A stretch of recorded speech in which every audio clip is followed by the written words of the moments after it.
of our own real nature. But when we sit for meditation, unless the mind becomes absolutely tranquil, free of vrittis, it's not possible to reach that state of meditation. That's why in Yoga Sutra Patanjali, the first, the sloka is Yoga Chitta Vritti Nirodha, complete cessation of the vrittis of the mind. That's called yoga. But when we sit and close our eyes, thousands of thoughts crowd our mind.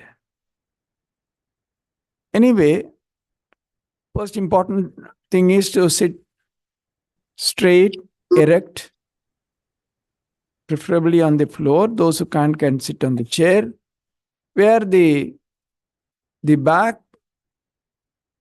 the neck and the head, they are in a straight line. There's certain meaning in that. There's no time to explain.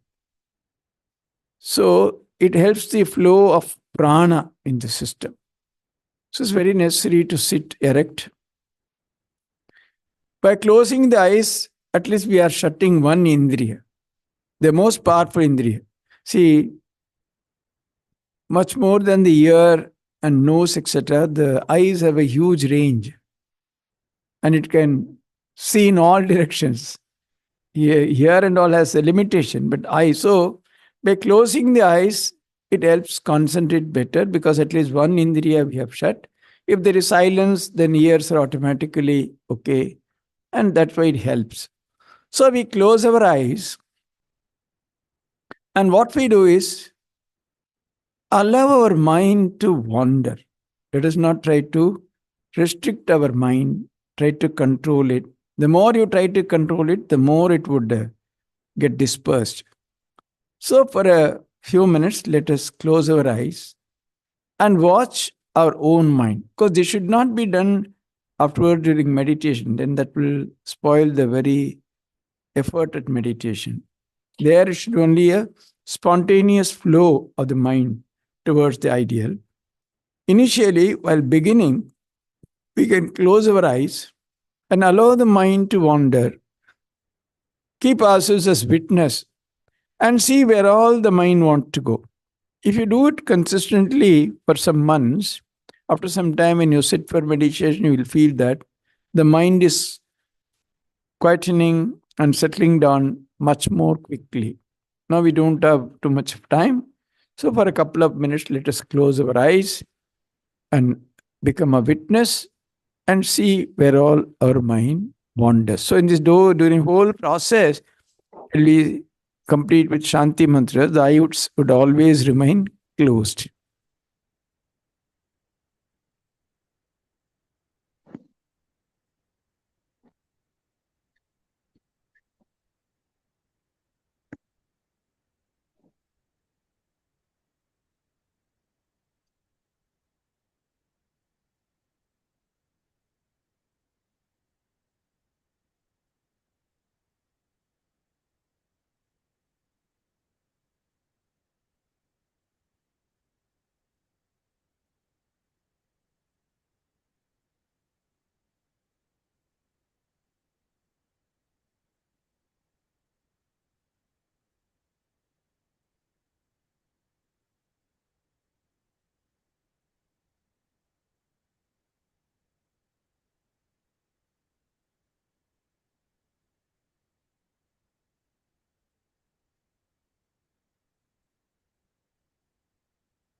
It's necessary to remind ourselves of our true nature,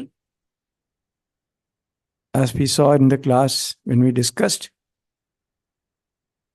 Giving the mind those ideas about reality, about ourselves, about true nature helps in developing this meditative awareness.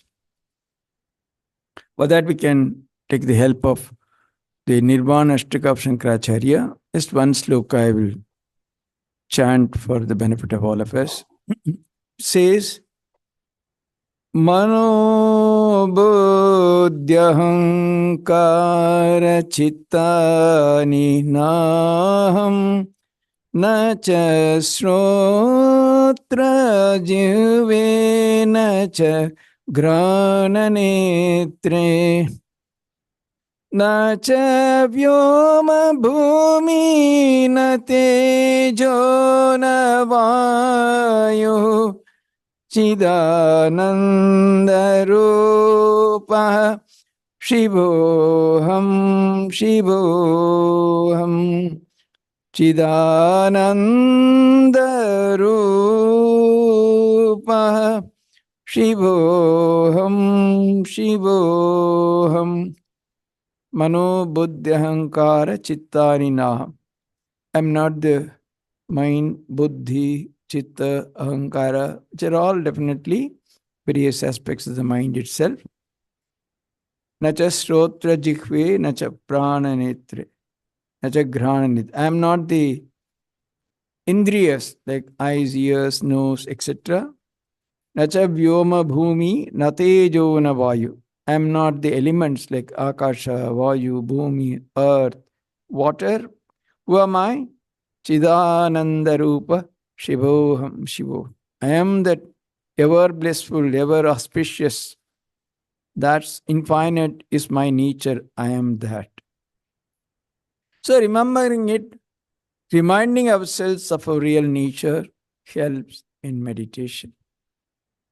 Then when we sit for meditation, the first thing is to offer prayers to Guru, because we saw even in the class that the Guru, God's grace, etc., they are so important. Advaita Vedanta also accepts the tradition of gurus. So, the Guru, how he helps us is revealed in this beautiful sloka. It says, Gurur Brahma, Gurur Vishnu, Gurur Devo Maheshwara, Gurureva Param Brahma. Tasmai Shri Gurave Namaha. My Guru is Brahma, Vishnu, Maheshwara. More than that is verily the Parabrahman, the Supreme Reality. My salutations to my Guru. How does he help us?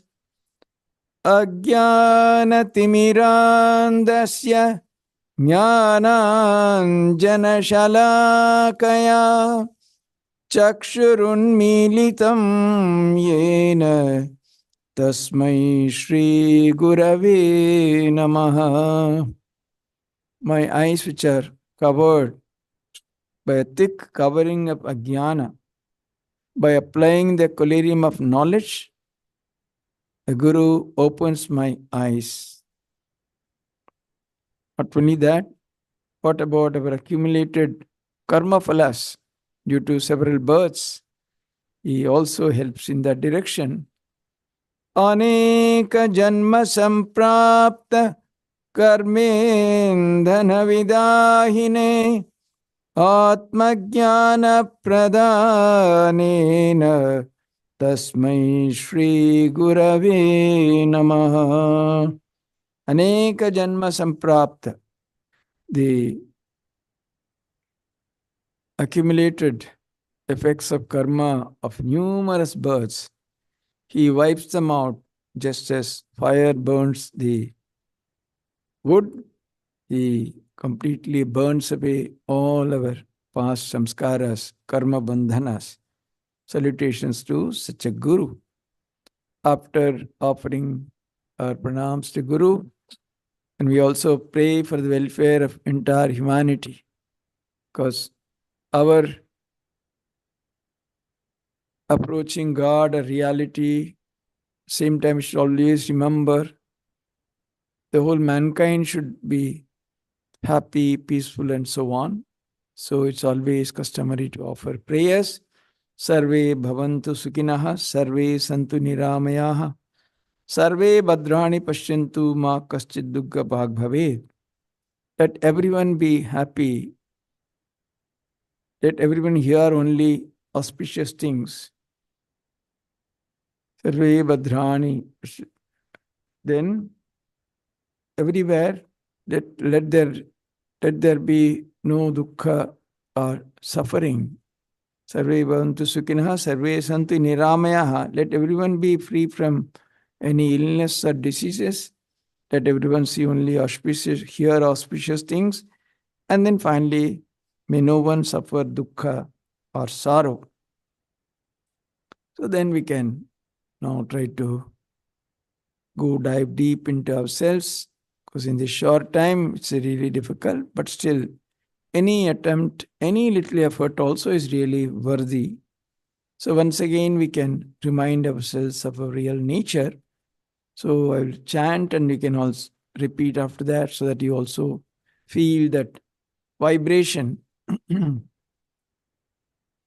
Shivoham, Shivoham, Shivoham, Shivoham, Chidanandarupoham, Chidanandarupoham, Shivoham, Shivoham, Shivoham, Shivoham, Chidanandarupoham, Chidanandarupoham, Shuddhoham, Buddhoham, Shuddham Buddham Muktoham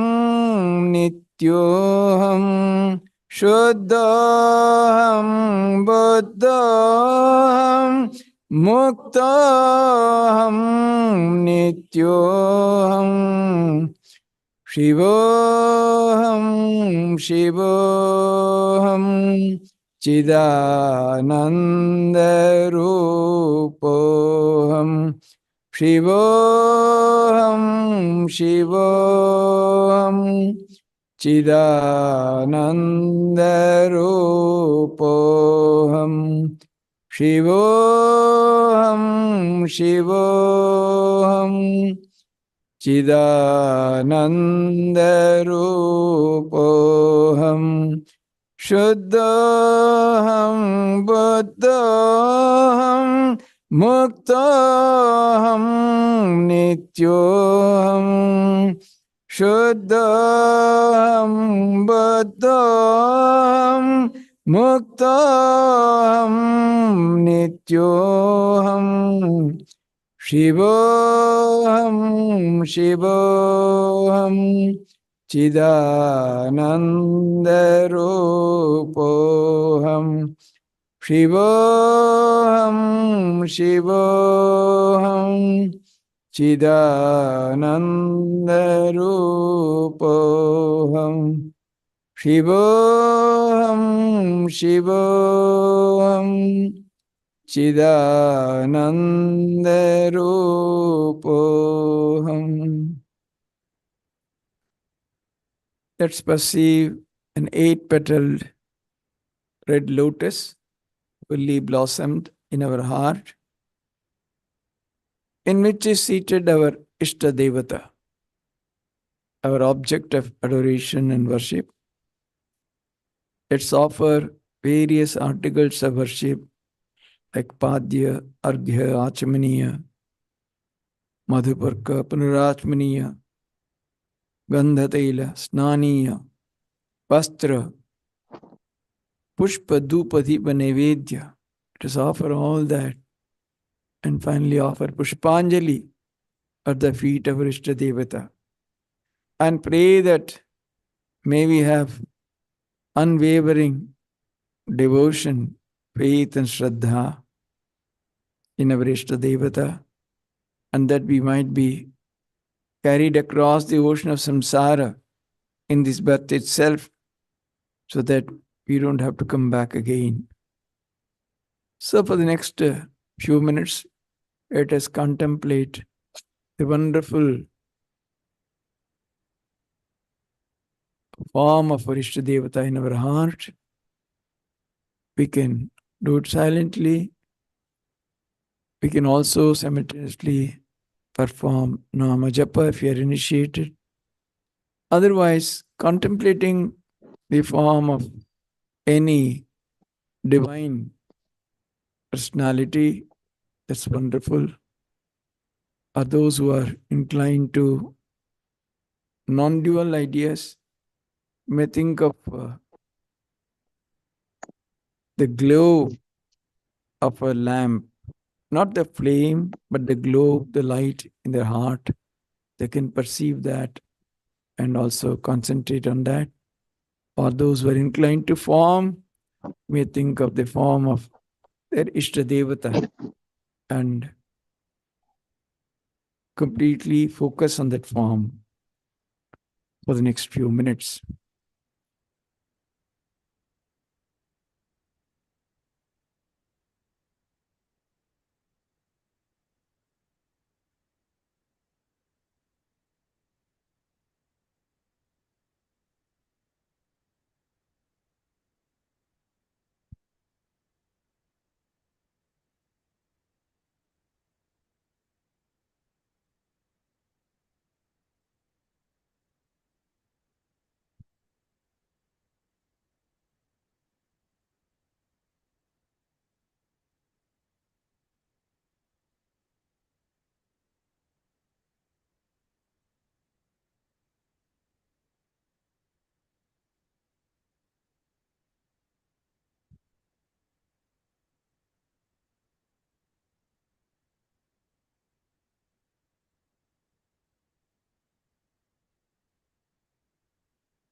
Om Shanti Shanti Shanti.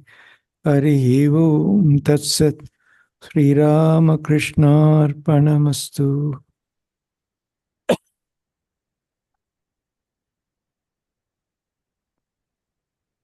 Yes.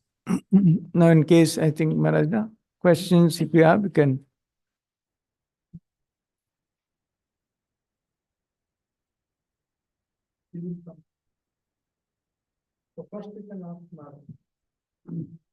One question on the meditation.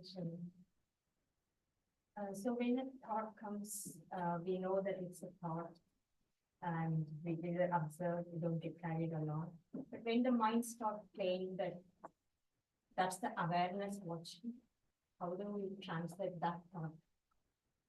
When the mind I plays, feel like the mind sometimes plays a trick. Instead of making a thought, the thought is now I'm the awareness. It's happening in me now. no, see that imagination will not last also. It will go away automatically. It's not possible to hold on to that kind of imagination for a long time. And then at that time, actually, when it happens, it will be, if it is real awareness, there will be total spontaneity and this complete kind of silence and bliss. There won't be play of thoughts at that time. So you will not be able to see separately, oh, it is happening. It will not be there at all. That kind of. So when that happens, it's absolutely without any effort or yeah. So obviously, you know that it is just only an imagination, nothing beyond that.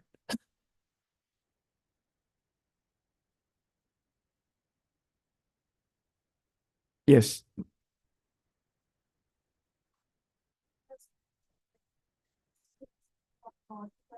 We are common people who haven't experienced ourselves.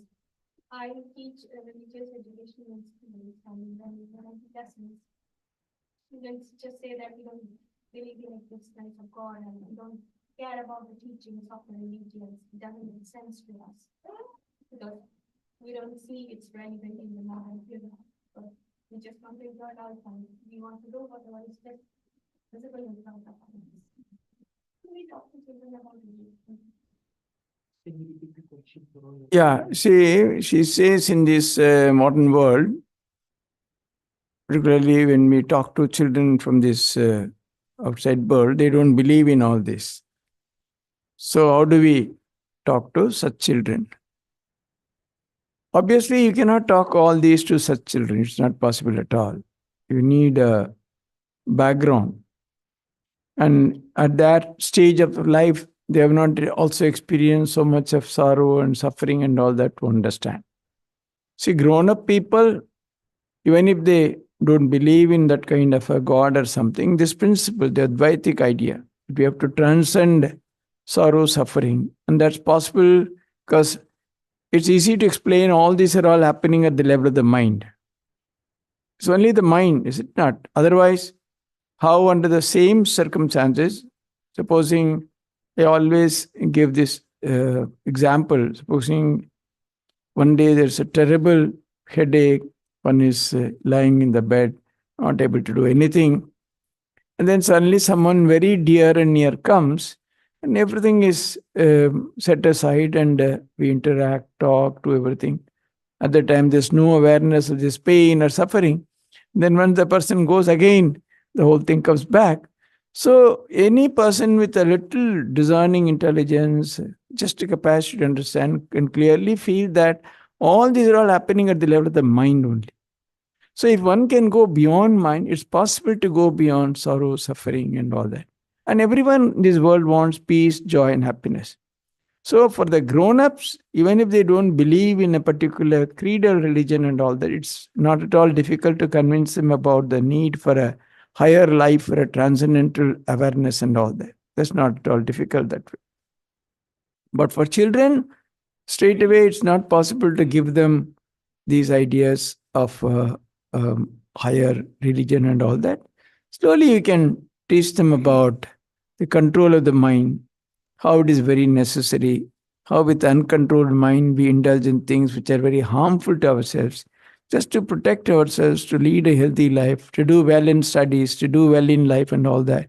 So you need a mind which is harmonious, which is quiet, and all that. So you can teach them quietness, a little of that kind of meditation where you are able to take control of your thoughts and all that. Up to that level, we can approach the children. Beyond that, unless they have that kind of a background, these things will not work, and you cannot explain to them about God or all those things.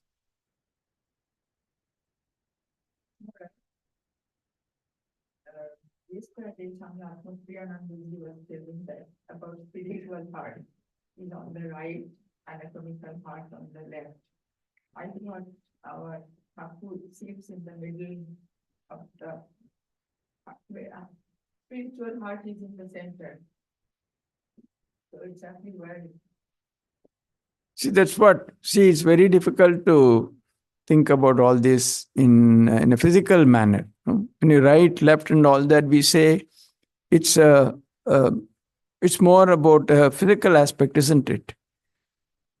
But that's also equally true what you said. Somebody else also said that the spiritual heart is really at the center. You see, when you meditate also, you don't meditate on the right side.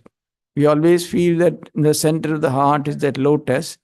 So that's also a very valid idea. And some places also spoken of, if the physical heart is this side, the spiritual heart is on the other side. Some people have also spoken. So, since we are following the method of our gurus, etc., and generally they ask us to meditate at the center of the heart, there's a blooming lotus. That's what generally we are advised. You can stick to that idea. These things are all shades of opinion, they do not matter much. Also said that I live with every jiva in the heart. Yeah. The heart is in the center. No, there he doesn't speak about the position. Hridesya Arjuna Tishtati Brahman Sarvabhutani Yantrarvanimaya. So he says, I am in the heart. The heart means inside the beings that way, as part of the personality, as part of our being. So we not worry so much about the position from the Gita point of view. But for our meditation, I think this is what our gurus and all advise, that you imagine a lotus in the center of your heart. And it's actually, and also again, no, it's not that you have to take a geometry box and figure out. It's not like that. You believe that, no, it's inside your heart. Then you don't even think so much about center or this or that. Everything else is kept aside. Only the awareness of that lotus, which is bloomed, and it's red colored. There, the Ishta Devata is there. That much. So it spreads the whole being that way. It's not that at the center there, at the left something is there, at the right something is there. It completely pervades the heart at that time.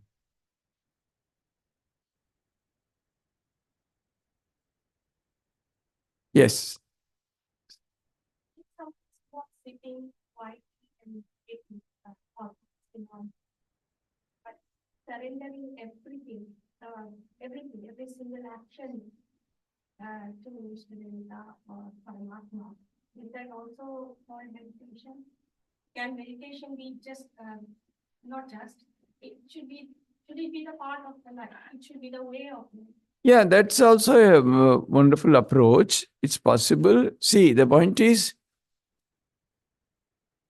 in these approaches, there is a presumption of God and His power and glory and all that. And then only how do you surrender unless you have some idea about that God and that you're oriented towards Him or her.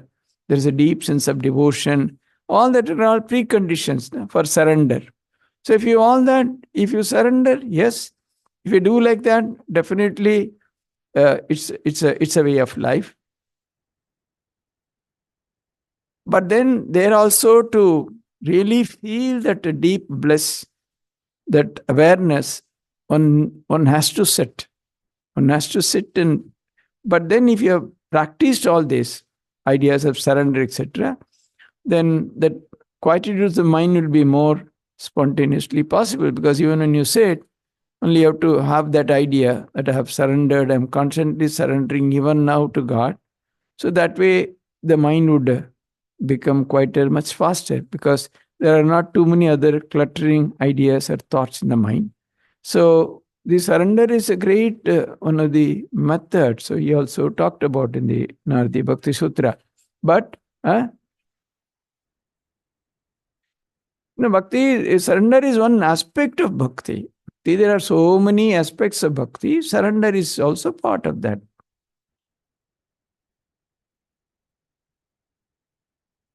Online, someone wants to ask, yes? I find it difficult to visualize. That's first part of the question. And the second part is, what can I do? Also, I do not have mantra diksha. Yes, if you want to take mantra diksha, you can certainly take. It's possible. There are so many centers, so many of our monks. Where from he is? He's from London, England. You can tell wherever you are nearby, you can approach any center. They can even write to Ramakrishna Vedanta Center, Bonin, through email. It's possible to get diksha. That's not a problem. If the person wants, she can certainly have. Now, regarding visualization, is definitely difficult for everybody, but it's a long process. The more and more you practice, the more and more the mind is cleared of all the cobwebs, impurities, and all that. Why we are not able to have? Because our mind is already cluttered with so many other things. So unless it is, Sri Ramakrishna tells one of his devotees, I want to sit in your heart, but if it is full of kuda, impurities, dirt, how do I come there? So it's because of that. So it's a long process. One has to purify oneself, practice consistently. It's a multi-pronged approach through devotion, through study of scripture, the company of the holy, to do satsanga, and keeping away from that which is not wanted. All that will culminate in a better visualization, better ability to meditate and all that.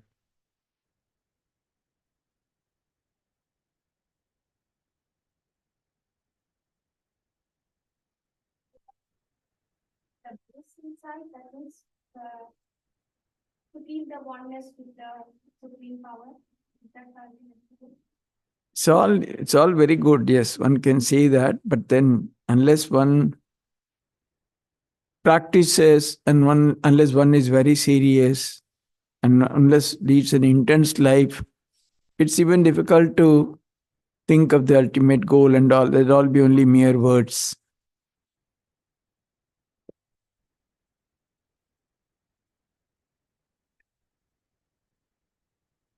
Yeah.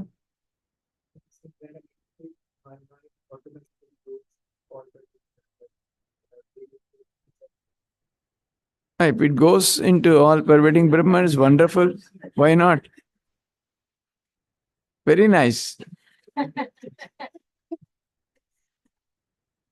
Must have been practicing for a long time, possibly. But again, no one should understand clearly. Quite often, it can be, as she herself said, our Sindhu, it might be deceptive. Quite often, the mind conjures up so many other kinds of deceptive ideas. So even while this thing, that should not be mere imagination, that I have realized that all pervading Brahman. See, the point is, if the mind dives deep into that kind of all pervading Brahman very easily, that person, our spiritual evolution should clearly reflect in our life otherwise. If we are evolved in spiritual life, our very being will effuse. There'll be that kind of a aura about us, that calmness, that purity, that glow will be around that person. A person which can dive into Brahman so easily, does that person have that kind of an aura about him or her? And not only that, our life would be so beautiful to be free from all those which bother 99.99% of mankind, the desires, the pulls, the allurements, the attachments. See, unless all these are all seen, our spiritual realization has no meaning at all. I say I'm highly evolved, and at the drop of an hat, I get hungry, jealousy, these, that. Makes no sense. So, the real proof is, how do we live otherwise?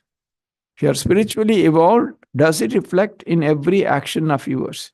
The more evolved you are, the more wonderfully subtle will be your reactions, the way you talk, the way you behave. That's why Arjuna asked, Sita pragyasya ka bhasha, samadhi sasya keshava, sisadi kim prabhashit, kimasita vrajetahi. How does such a person behave? How does he walk? How does he talk? So otherwise, anybody can claim to be a Brahmagyani. But does it really show in their life? Is it not? Specifically, if one, Sri Maharaj also talked again and again about the Ramana Maharshi. He was so free from the idea of body. He had a huge carbuncle in his forearm. So then doctors wanted to operate. It was a huge operation. And they had to give the anesthesia. Said, no need. He simply extended his arm. See, that kind of being not aware of the idea I am the body. Is it possible? Then, if you are a Brahmagyani, that's what would happen to such a person. Sadhu was directly said that I have realized. The moment you feel I have realized, it's not realization. That we always say. No, I mean, a realized person need not go and tell. If you are realized, your very being will show that. You don't have to. That is the proof of realization is that very person. There is not. There is no certification or there is no degree or diploma or anything like that. You have realized your very being will show. And it's very difficult for others to know also. That's what it's called Swasamvedya. Only the person who has realized knows. And if another person of that stature is there, you would be able to. See, when a person came to Dakshineshwar, he was hardly clothes on like that. Children were throwing stones at him. Blood was oozing. He came inside the temple. And when he chanted, Sri Ramakrishna is as if the roof will collapse. Such powerful was his chanting. And then he went and dogs were eating those leftovers. And he pushed them aside and started eating from that. The dogs did not show any kind of reaction or resistance. And then he went and took water from that nala, that drainage, and he drank it. And Thakur said, oh, here is a Brahmagyani. Here, why would others say it's a mad person? That's what normally people would think. Because Thakur was Brahmagyani, you could immediately, spontaneously realize. Then I think Haladari probably something, they went after him to give, please give some Upadesha or something. And then he threw stones and stopped him. But then before going, he said, the day you feel that the water of Ganges and the water of the drainage are same, know that you have realized. It's not just saying by mouth. To take and drink, what kind of awareness must have been there? So one can say, but see, there are signs by which a person can be really recognized. Yes? You just said that when someone is realized, they become more subtle. Also, isn't the cheerfulness, someone who's cheerful, not the fake, but a truly cheerful person, isn't that a sign of like a complete dependence on God? No, see, these are all, it's not that kind of cheer. It's the other way is true. If one has really touched the highest, there will be certain kind of that happiness, that contentment, all that would be reflected in that person's life. Many people are cheerful in this world. That doesn't mean that they have. See, the cheerfulness, how do we understand? Is it because you saw them smiling somewhere and talking sweetly to somebody? Is that what you mean by cheerfulness? The deep sense of contentment and the joy and happiness coming out of that experience is something different. It may not be even expressive that way. These are all very difficult to quantify clearly say these are the signs and all that. So they say the highest person knowledge is unmadavat, pishachavat. These are the descriptions they give. So it can be completely the other way, a person who is ghost-like and who is like mad.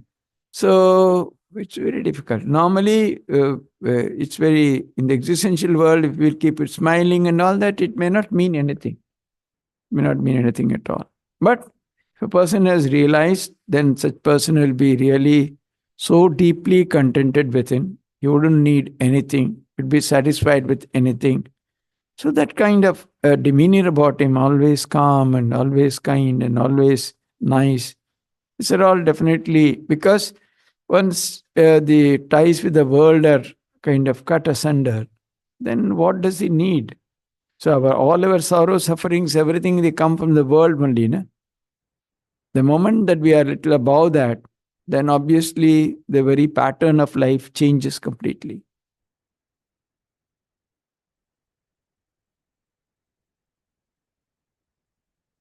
How many questions you have? Huh? What is that? Tell me.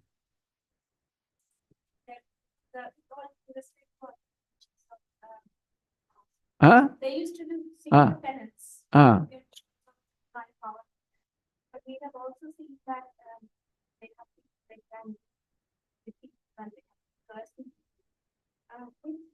When they do severe penance and tapasya, is that same as meditation? Because in that case, the good things will not be in them.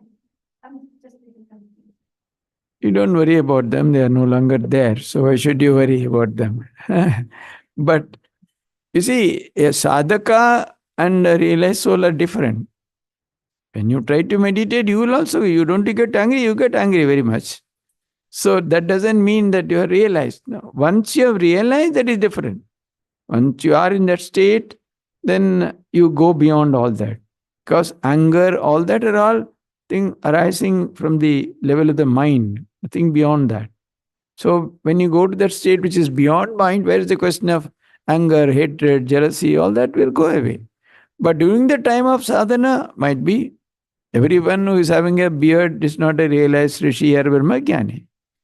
The length of the beard is not the criterion. So you cannot say all that. So, and various reasons. So practitioners are different from realized souls.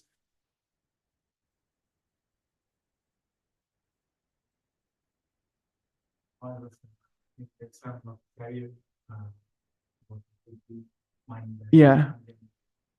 By listening to the whole and around that, most of the time it's correct, but if I think it's wrong.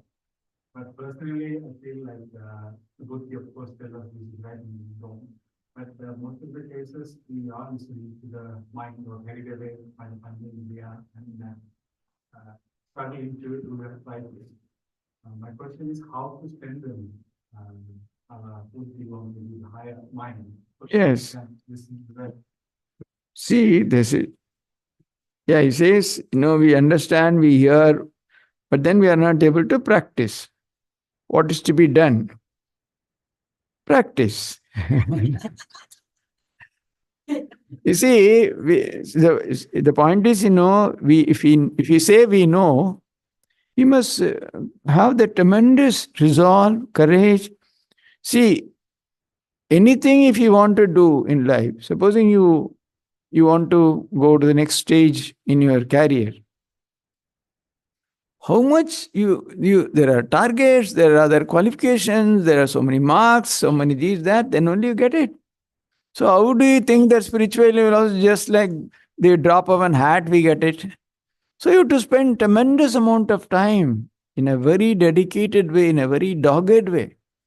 See, it's far more difficult than any achievement on earth because here everything we achieve using the indriyas, your mind and your intellect and all that, which are all to certain extent, at least we can exercise, see how they are, where they are going, how they are operating. We have some control.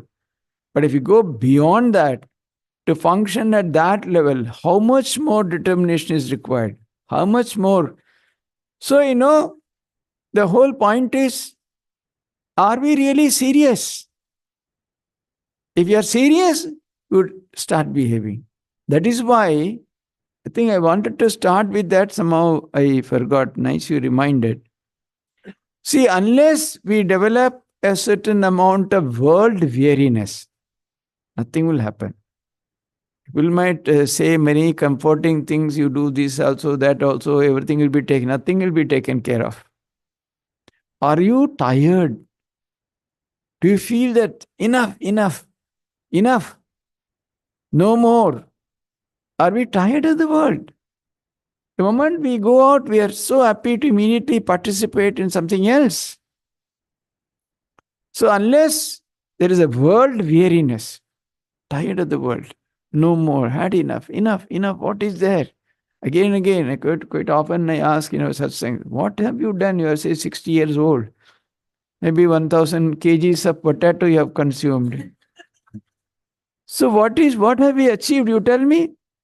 Every day, get up, same routine, morning to night. Today's potal, tomorrow is aloo, third day some other sabji, or some vegetarian, or non-vegetarian, or sweet, or this, or that. See, the whole thing is catering to the body, pampering it. This day after day for 50 years, 60 years, 70 years we do. Then we die. Are we tired? Oh, it's enough. No more. That a little of that world weariness, unless that comes and really hits us hard, this life is gone in vain. What have we achieved really? Then when you are intense that way and you start practicing, all that would come. It's possible. Most of us, we suffer from that because we are ready to live with all inconsistencies, incongruities, and illogicalities in our life. You know the world is unreal, but immediately we outside go and plan, scheme, do this, that, everything we are ready. Then how is it possible? So somewhere we should, unless if it strikes us very powerfully, then certainly we'll start taking steps in that direction. Age, no bar, it does not mean one is a little above, once you cross that age, when you're absolutely a child, that is different. Maybe from the age of, see, many of the great people, they've all achieved. Swamiji, when he got Nirvikalpa Samadhi, he was 21, 22, like that. So, anything after, say, the age of 20 or so, it's definitely one can get a little more serious into spiritual life. It's all possible. One need not start with the stick and tottering and not able to even walk. Nothing is possible at that time. Because, when the body and mind, when you're young, they're relatively strong. It's possible to control. After that, you can't control anything. You need diapers, you need this, you need that. And your whole life is completely in the hands of others. Then what can you do? So when one is strong relatively, one has to take it up very serious. Yes, Sangeeta. Says the fight to operate best is the same thing that we're talking about. Yeah. I mean, yes, it's all Gita. Gita says abhyasa and vairagya. So Thakur also says again and again about so many places, not exactly in the same vein, but then about practice, about vairagya. Everybody, all scripture, everywhere it clearly says vairagya first. So important. Dissatisfaction. I wouldn't even say giving up completely. That's tyaga. Even this atripti, aruchi for this world, dissatisfaction, weariness. Oh, enough, enough. I'm tired of this. That kind. If you honestly feel deep within, then that can set in motion any spiritual pursuit.